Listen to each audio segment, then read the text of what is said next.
بسم اللہ الرحمن الرحیم۔ آقائے نامدار، فخر دو جہاں، سرور کائنات حضرت محمد صلی اللہ علیہ وآلہ وسلم کو اللہ پاک نے کب پیدا فرمایا؟ کیا نور محمدی صلی اللہ علیہ وآلہ وسلم پوری کائنات کی تخلیق سے پہلے وجود میں تھا؟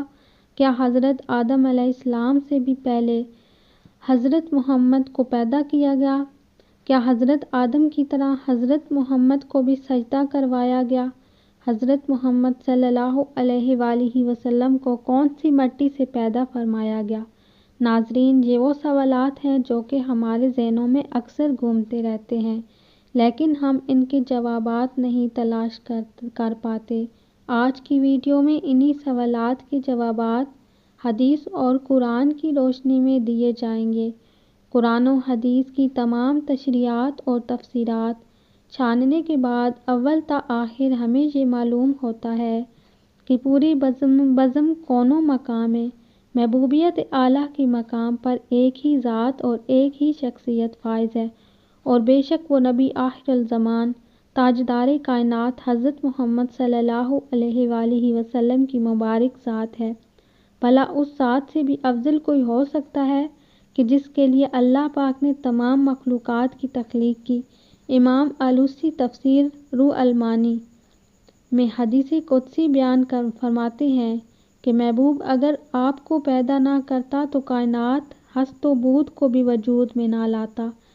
آئیے سب سے پہلے حضور نبی اکرم صلی اللہ علیہ وآلہ وسلم کے نور کی تخلیق کی بات کرتے ہیں۔ رسول اکرم صلی اللہ علیہ وآلہ وسلم کی تخلیق کے باب میں یہ بات ذہن نشین کر لیں کہ ائمہ عقائد کے نزدیک آپ کے نور کی تخلیق کے اعتبار سے پوری کائنات پر حقیقی اولیت ہر قسم کے شک و شبہ اور اختلاف سے بالا تر ہے۔ تمام ائمہ اس بات کے قائل ہیں کہ نور محمدی صلی اللہ علیہ وآلہ وسلم کو سب سے پہلے تخلیق کیا گیا۔ امام ترمذی حضرت جابر بن عبداللہ رضی اللہ عنہ سے روایت کرتے ہیں کہ میں نے نبی اکرم صلی اللہ علیہ وآلہ وسلم سے عرض کیا، یا رسول اللہ، اللہ نے سب سے پہلے کون سی چیز پیدا فرمائی؟ حضور صلی اللہ علیہ وآلہ وسلم نے فرمایا، اے جابر، بے شک اللہ پاک نے تمام مخلوق کو پیدا کرنے سے پہلے میرا نور اپنے نور کے فیض سے پیدا فرمایا، پھر میرا نور مشیت الہی کے مطابق جہاں چاہتا سیر کرتا رہا۔ اس وقت نہ لوح تھا، نہ قلم، نہ جنت، نہ دوزخ، نہ آسمان و زمین، نہ سورج، چاند، ستارے، نہ کوئی فرشتہ، نہ کوئی جن و انسان۔ پھر جب اللہ پاک نے ارادہ فرمایا کہ مخلوقات کو پیدا کرے تو اس نور کو 4 حصوں میں تقسیم کر دیا۔ نور کے پہلے حصے سے قلم کو پیدا کیا، دوسرے سے لوح اور تیسرے سے عرش کو، جبکہ چوتھے حصے کو پھر مزید 4 حصوں میں تقسیم کیا۔ پہلے حصے عرش اٹھانے والے فرشتے، دوسرے سے کرسی، تیسرے سے باقی تمام فرشتے اور پھر چوتھے حصے کو مزید 4 حصوں میں تقسیم کیا۔ پہلے سے آسمان، دوسرے سے زمین، تیسرے سے جنت اور چوتھے سے دوزخ کو تخلیق فرمایا۔ ناظرین، حدیث قدسی میں اللہ پاک نے خود ہی نور محمدی سے ہر شے کو تخلیق فرمانے کی وجہ بیان فرمائی ہے۔ ارشاد باری تعالیٰ ہے، اگر میں محمد کو پیدا نہ کرتا تو نہ آدم کو پیدا کرتا اور نہ زمین و آسمان کو۔ حضرت امام قسطلانی روایت کرتے ہیں کہ نور محمدی صلی اللہ علیہ وآلہ وسلم کو اللہ پاک نے حکم دیا کہ انوار انبیاء پر توجہ کرے، بس اس نور نے سب انوار کو ڈھانپ لیا تو اللہ نے انوار انبیاء سے ارشاد فرمایا کہ یہ میرے محبوب محمد صلی اللہ علیہ وآلہ وسلم کا نور ہے، اگر ان پر ایمان لاؤ گے تو تمہیں شرف و نبوت سے نوازا سرفراز فرمایا جائے گا۔ اس کا ذکر قرآن پاک میں اللہ پاک نے یوں فرمایا، یعنی یاد کرو اس وقت کو جب اللہ تعالیٰ نے تمام انبیاء سے یہ عہد لیا کہ جب میں تمہیں کتاب اور حکمت عطا کر کے مابعوث کروں تو اس کے بعد آپ کے پاس میرا پیارا رسول آ جائے تو سب اس پر ایمان لانا اور اس کے مشن کی مدد کرنا۔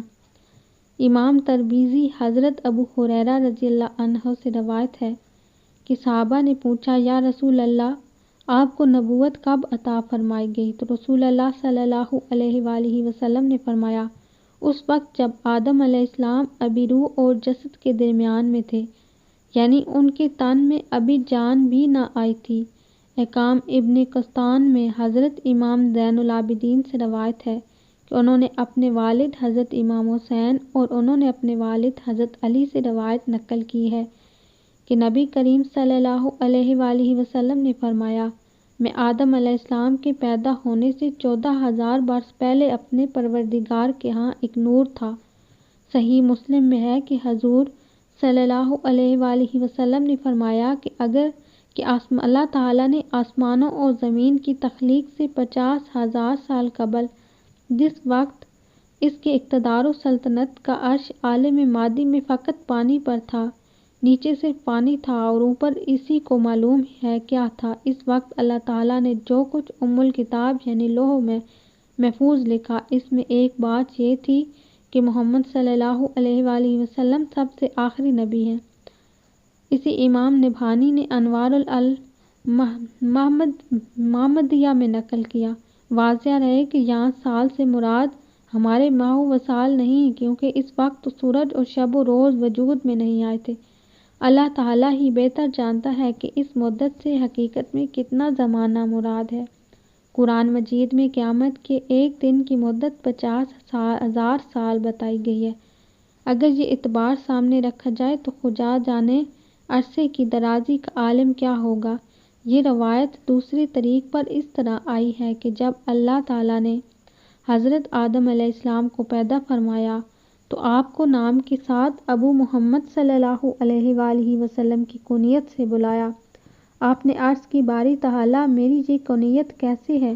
تو اللہ تعالیٰ نے فرمایا، اپنا سر اٹھاؤ۔ آپ نے اوپر دیکھا تو عرش پر نور محمدی صلی اللہ علیہ وآلہ وسلم جلوہ گر تھا۔ حضرت آدم علیہ السلام نے پوچھا، باری تعالیٰ یہ کس کا ہے؟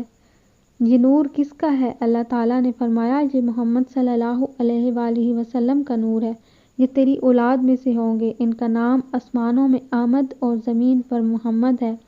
اگر میں اسے پیدا نہ کرتا تو نہ تمہیں پیدا کرتا، نہ زمین و آسمان کو پیدا فرماتا۔ یہ تو تھی نور محمدی صلی اللہ علیہ وآلہ وسلم کی تخلیق۔ اب سوال یہ ہے کہ نور محمد صلی اللہ علیہ وآلہ وسلم کو جسد محمد میں کیسے داخل کیا گیا؟ یعنی حضور صلی اللہ علیہ وآلہ وسلم کا جسد مبارک کیسے بنایا گیا؟ اس بارے میں حضرت کعب عبار رضی اللہ عنہ روایت ہے کہ اللہ نے نبی آخر زمان سرور کائنات حضرت محمد صلی اللہ علیہ وآلہ وسلم کو جب پیدا فرمانے کا ارادہ فرمایا تو حضرت جبرائیل علیہ السلام کو حکم دیا، ایسی مٹی میرے پاس لاؤ جو میرے محبوب کے جسم عطر کی تخلیق کے لائق ہو۔ حضرت جبرائیل 3 دفعہ زمین سے مٹی لے کر گئے، لیکن اللہ پاک نے فرمایا، یہ مٹی میرے محبوب کے لائق نہیں۔ پھر حضرت جبرائیل علیہ السلام یثرب کی زمین پر اترے۔